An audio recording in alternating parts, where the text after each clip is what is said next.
online classes. This is Subhi from Department of Management, and this is your first session for Principles of Management, which is in BBA semester 1. So let's start with our session. Before that, we'll cover the syllabus. I have divided your syllabus into 3 lecture. Okay? Within 3 lecture sessions, I'm going to cover your Unit 1 syllabus. In the lecture session 1, we're going to cover, that means in today's session, what we'll discuss is about the introduction and nature of management. Basically, we're going to discuss in today's session what do you mean by management? Yeah, what are the important features, characteristics of management? What are the important functions of management? We are going to cover all these things in today's session. In the next session, we are going to discuss about the development of management thought, schools of management thought. That means there are various authors who have given different principles and techniques regarding the management. So we are going to discuss those principles and those techniques in our lecture session 2. And in session 3, we are going to discuss about the management process, coordination, and about the managers, who are managers, what are their role, what are their special qualities, skills. We're going to discuss all these things in our lecture session 3. Since this is your lecture session 1, so we'll cover the introduction and nature of management. Before that, let's have a look on expected questions and previous year questions which have already been asked in your previous years and which is very important from the examination point of view. The very first question is define management. सबसे पहले ये question बहुत important है, बहुत बार पूछा भी गया है कि management क्या होता है या management की definition क्या होती है, under which you have to write some authors definitions also and you can define management in your own words too. Then what are the characteristics, nature क्या होता है management का, what are its special features, उसके special features क्या होते हैं. This is your second question. And explain the functions of management. Again, very important question and it has been asked several times in your previous year examinations. So this question is also very important from the examination point of view. Let's start with our today's session, that is introduction to management. Okay. अगर simple words में लें कि management क्या होता है, अगर एक common definition दी जाए तो मैनेजमेंट आपका एक ऐसी एक्टिविटी होती है, management is an art by which can be done by others. अगर सिंपल वर्ड में डेफिनेशन ले या अगर आप मैनेजमेंट के वर्ड से एक डेफिनेशन ले तो when you going to manage something that is management. ठीक है, अगर हम इसे ऑर्गेनाइजेशन पॉइंट ऑफ व्यू से बोले तो when you are going to manage the operations of your organisations, when you are going to manage the business of your organisations, that is management. ठीक है, बट अगर एक प्रिसाइज डेफिनेशन लेनी हो management की, तो management is the attainment of organisational goals in an effective and efficient manner through planning, organizing, staffing, directing and controlling the organizational resources. अगर हम organizational context की बात करें तो management basically क्या होता है, that if you really want to achieve your organizational goals in a predetermined manner and if you really want to achieve accomplish your goals in an effective and efficient manner, then you have to plan your operations, organize it very properly, you have to coordinate it, you have to direct it, you have to control it. Only by the help of these things, only by the help of these functions, you can easily manage the business of your organization. So this is a very good definition of management, that it is attainment of organizational goals in an effective and efficient manner through planning, organizing, staffing, directing and controlling the organizational resources. Organisational resources basically आपके financial, non financial, basically आपके 5 M's include होते हैं, जिसमें आपका man, machine, money, method, material, ये सब आपके resources हो गए. दैट मीन्स अगर आपको प्रॉपरली मैनेज करना है तो आपको इन पांचों को बहुत अच्छे से इफेक्टिवली और एफिशिएंटली यूटिलाइज करना होगा. ठीक. Now let's have a look some authors definition too. There are various authors who have given their own definitions regarding management. As per Louis E. Boone and David L. Coates, the use of people and other resources to accomplish objectives. They have defined management their own way. According to them, management is when you're going to utilize the men and other resources to accomplish your organizational goals. As per them, that is management. As per according to Mary Parker Follett, the act of getting things done through people, that is management. That means ये बहुत ही आपका common definition है कि जब आपका management क्या होता है, व्हेन इट हैज बीन या when it has been done by others. That means बोलो आप, कमांड आप करो, बट उसे करता कोई और है. So the act of getting things done through others या through other people, That is known as management, as per Mary Parker Follett. As per Frederick Taylor, defines management as the art of knowing what you want to do in the best and cheapest way. Taylor, आपके very popular author, he is the father of scientific management too.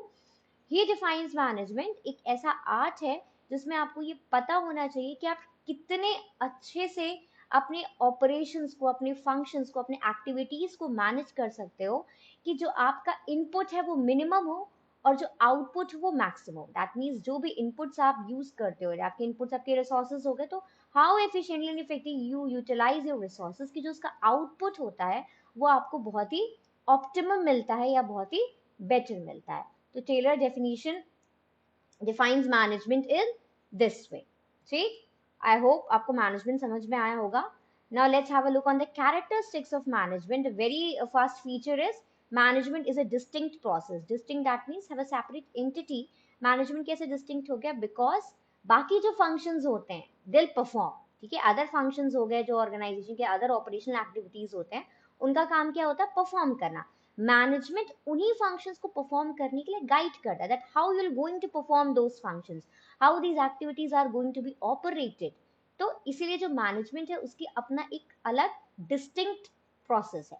Then management is an organise activity. Of course आप proper एक पूरा pattern follow, जैसे हमने functions की बात की कि प्लान करते हो, फिर ऑर्गेनाइज करते हो, स्टाफ करते हो, डायरेक्ट करते हो, कंट्रोल करते हो, तो एक प्रॉपर पैटर्न में आप मैनेजमेंट को फॉलो करते हो। Then management aims at the accomplishment of predetermined objectives. This is very important feature of management. हम management क्यों करते हैं?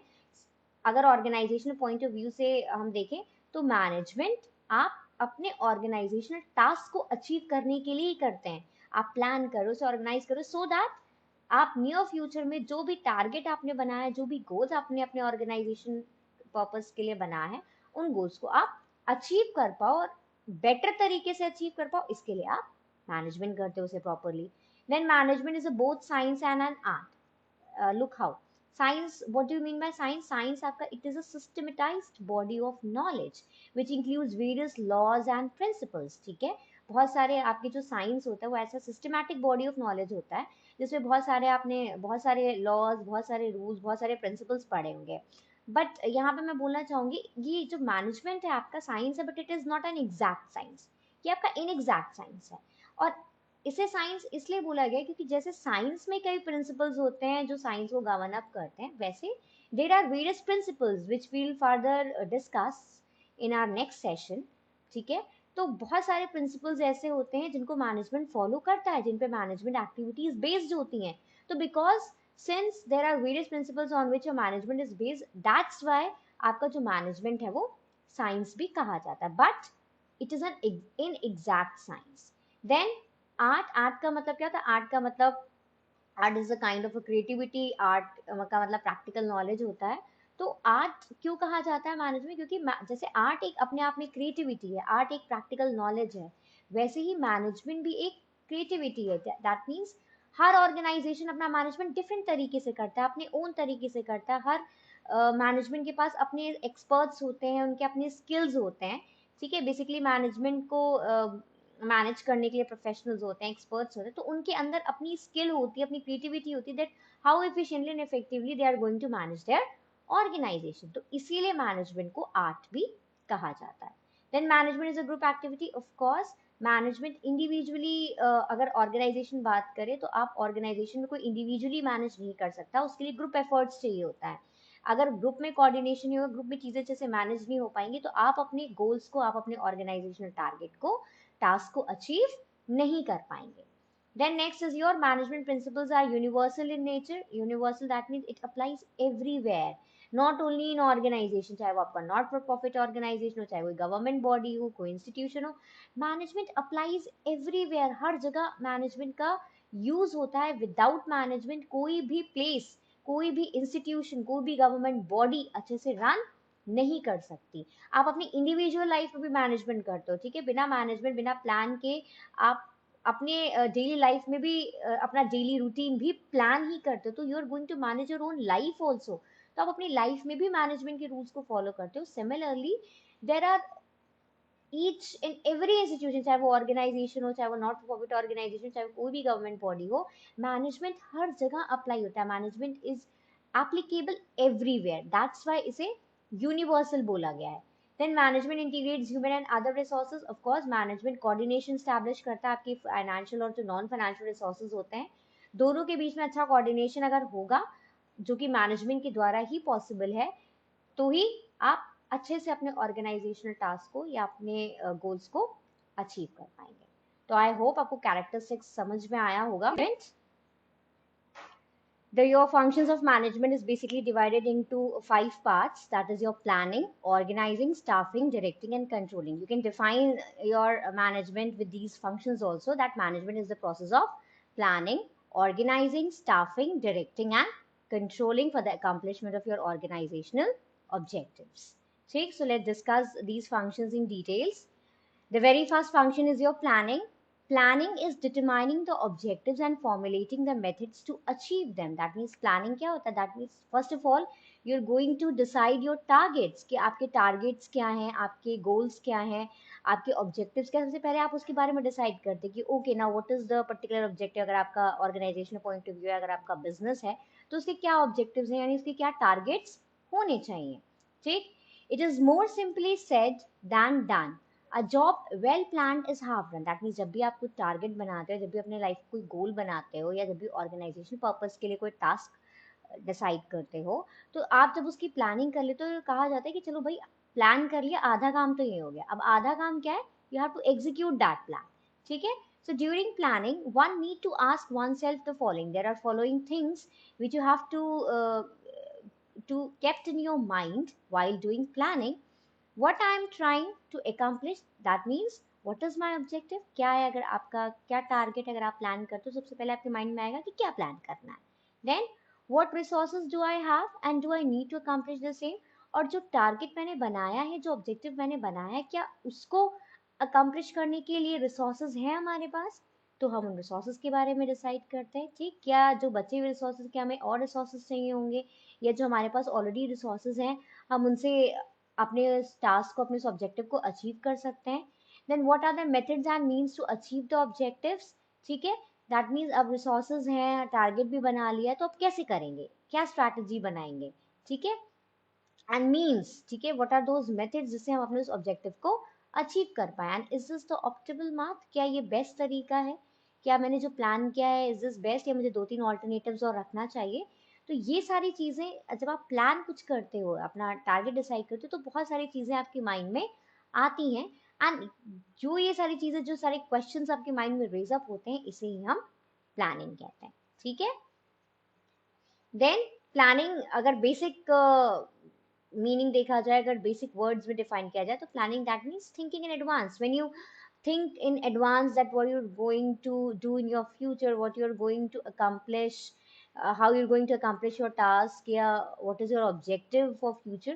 तो जब आप उन सब चीज़ों के लिए think करते हो, thoughts बनाते हो तो उसे ही हम planning कहते हैं. ठीक. Then organising, this is the second function. ठीक है. प्लान कर लिया, अब मैंने बोला ना आपने प्लान कर लिया, आधा काम हो गया ना. आधा काम क्या है, अब उसे एग्जीक्यूट कैसे करना है. तो एग्जीक्यूशन में जो आपका पहला that is organising. Organising basically क्या होता है, देखो, determining what is to be done. That means भाई आपने प्लान कर लिया, अब you'll divide. That means suppose अगर आपने ऑर्गेनाइजेशनल पॉइंट ऑफ व्यू से डिवाइड किया, अगर आपने गोल्स बनाए तो अब आपको उस गोल्स को अचीव कैसे करना है, उस वर्क को आपने डिफरेंट डिफरेंट पार्ट्स में डिवाइड किया. ठीक है. जैसे अगर मान लीजिए हम किसी का बर्थडे ही मैनेज करने की कोशिश करते हैं तो उसमें हमने प्लान कर लिया कि हाँ भाई हमें फला का बर्थडे सेलिब्रेट करना है, हमें ये रिसोर्सेज चाहिए फला का बर्थडे सेलिब्रेट करने के लिए. ठीक है. अब ऑर्गेनाइजिंग में क्या हो गया, हमने रिसोर्सेज कलेक्ट कर लिए और हमने बर्थडे के लिए पूरा प्लान कर लिया. अब ऑर्गेनाइजिंग कैसे करेंगे नाउ, अब आप सबको वो काम डिस्ट्रीब्यूट करोगे, are going to distribute the work.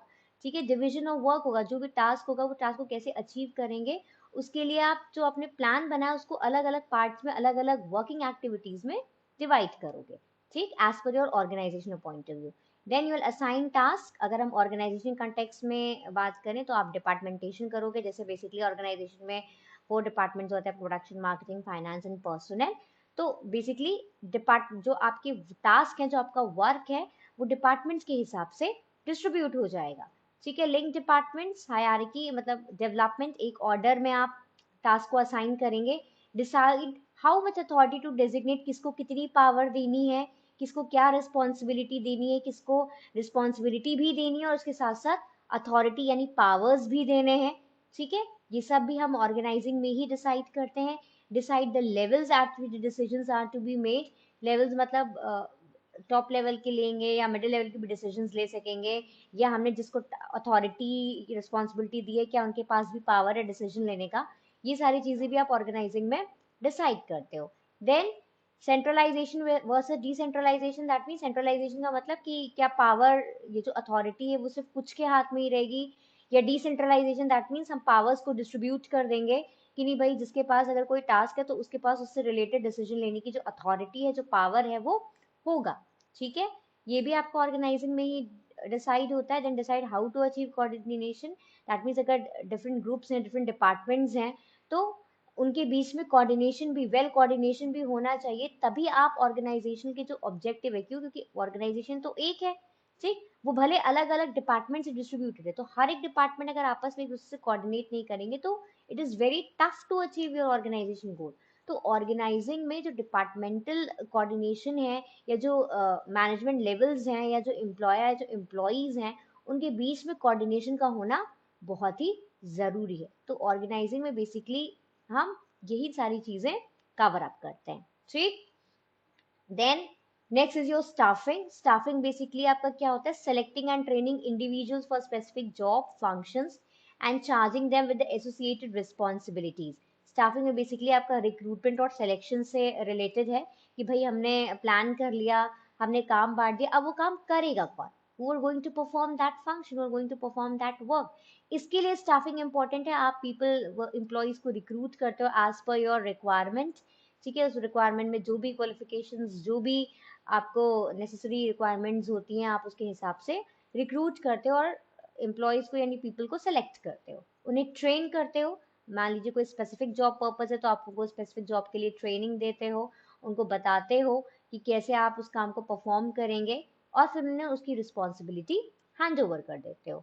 Definition 2 भी है इसका, number of employed personnel in an organisation और प्रोग्राम ऑल्सो कॉल्ड वर्कफोर्स, यानी कितने नंबर ऑफ, अगर आपका लार्ज ऑर्गेनाइजेशन है तो वहां पे ज्यादा लोग काम करेंगे, स्मॉल है तो कम लोग काम करेंगे, तो कितने लोग काम कर रहे हैं, कितने लोग काम नहीं कर रहे हैं, कितना नंबर ऑफ पीपल है, कितने नंबर ऑफ वर्क फोर्स है, ये सब भी आपके स्टाफिंग में इंक्लूड होता है। तो बेसिकली स्टाफिंग आपका रिक्रूटमेंट और सिलेक्शन से होता है कि हमने अगर प्लान कर लिया, ऑर्गेनाइज कर लिया, तो अब उस काम को परफॉर्म कौन करेगा, इसके लिए स्टाफिंग यानी लोगों का यानी ह्यूमन रिसोर्सेज होना बहुत जरूरी है। और ह्यूमन रिसोर्सेज आप कैसे कर पाओगे, only and only through staffing, and staffing में through recruitment and selection, ठीक।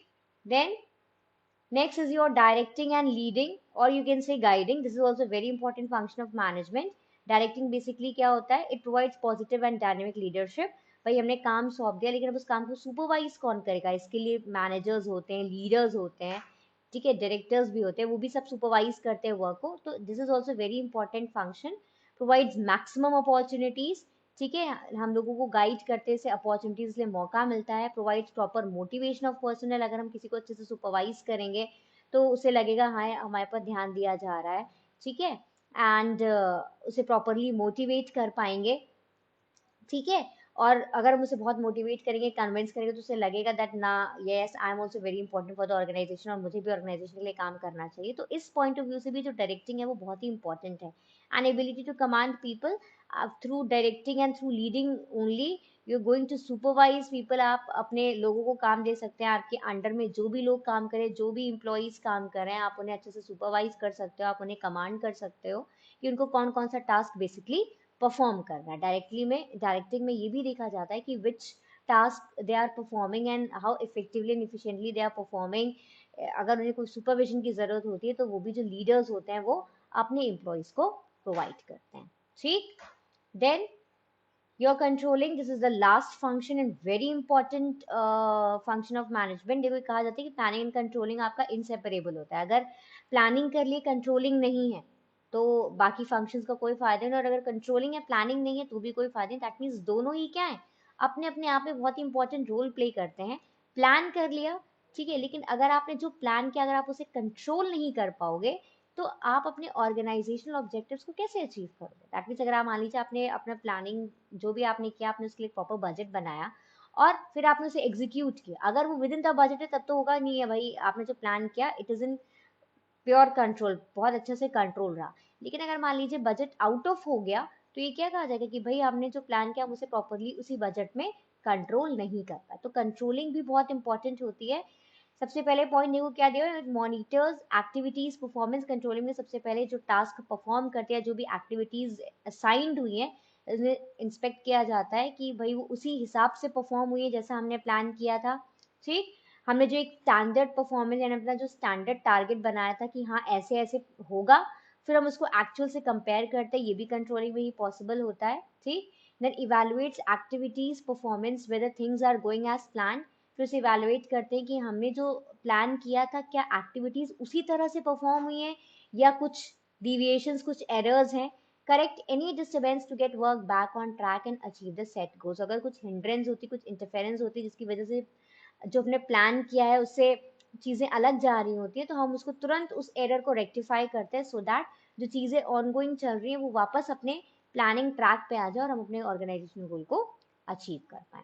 तो बेसिकली कंट्रोलिंग क्या होता है, it ensures all activities are accomplished as plan. ये इंश्योर करता है कि आपने जैसे एक्टिविटीज अपना प्लान किया है वैसे ही एक्टिविटीज आपकी अकम्प्लिश हो and you are able to achieve your organizational goals. So controlling is also a very important function of management. ठीक, देन कुछ कंट्रोलिंग कंसेप्ट्स हैं वो भी डिस्कस करेंगे। बेसिकली आपकी तीन कंट्रोलिंग कंसेप्ट्स हैं, that is your feed forward control, concurrent control and feedback control.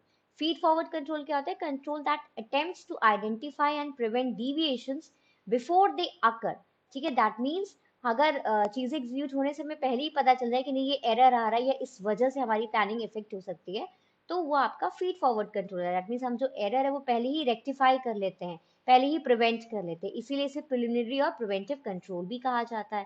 Then concurrent control, control that monitors ongoing employ activities. That means साथ में कोई एक्टिविटी चल रही है, साथ में एम्प्लॉय को परफॉर्म करो और हमें वहां दिख जाता है, ऑनगोइंग एक्टिविटी में दिख जाता है कि नहीं कुछ एरर हो रहा है, कुछ गड़बड़ हो रही है ड्यूरिंग देयर प्रोग्रेस। तो हम जब उन्हीं की progress to ensure that they are consistent with the quality standards, तो हम ongoing activity, ongoing progress activity में ही उसको रेक्टिफाई जब करते हैं या करने की कोशिश करते हैं, तो वो हमारा कंकरेंट कंट्रोल होता है। And last is your feedback control. In this case the control takes place after the action. That means जब आप अपने एक्टिविटीज को परफॉर्म कर चुके होते हैं और जब हम स्टैंडर्ड और एक्शन को कंपेयर करते हैं और उसमें अगर हमें कोई डिविएशंस मिलता है, उसमें हमें कोई जब एरर मिलता है, तो वो आपका फीडबैक कंट्रोल होता है, जैसे आप समटाइम्स कॉल्ड पोस्ट एक्शन और output control also. That means when all the activities have been done and when you compare the actual performance with the standard performance and if any deviations found out, तो जब आप उसको control करने की कोशिश करते हो तो उसे हम फीडबैक कंट्रोल कहते हैं। So that's all for today's session. I hope आपको समझ में आया होगा। अगर नहीं समझ में आया होगा तो आप मुझसे पूछ सकते हैं। तो आज के हमने अपने इस सेशन में क्या क्या चीज़ें की, हमने फंक्शंस ऑफ मैनेजमेंट डिस्कस किया, मैनेजमेंट बेसिकली आपका क्या होता है हमने ये डिस्कस किया, और उसके इम्पॉर्टेंट फीचर डिस्कस किए। तो आपका असाइनमेंट यही है कि जो भी टॉपिक्स आज हमने आज के सेशन में कवर अप किए, ये सारे टॉपिक्स आपको अपने वर्ड्स में समराइज करके मुझे भेजना है। ठीक, so thank you so much everyone.